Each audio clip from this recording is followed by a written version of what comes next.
بسم اللہ الرحمن الرحیم۔ السلام علیکم ورحمۃ اللہ وبرکاتہ۔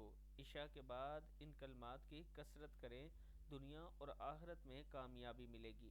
پڑھنا ہے آپ نے لا الہ الا اللہ الحلیم، انت خیر الراحمین، انت خیر الراحمین، انکا سمیع الدعاء، استغفر اللہ ربی و اتوب الی، ربنا تقبل منا، انت خیر الرازقین، انت خیر الفاتحین، ربنا اغفر لنا ذنوبنا۔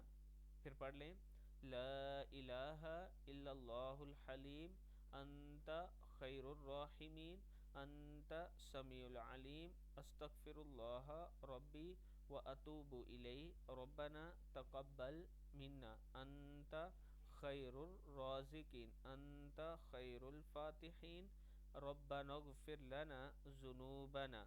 صدق اللہ العظیم۔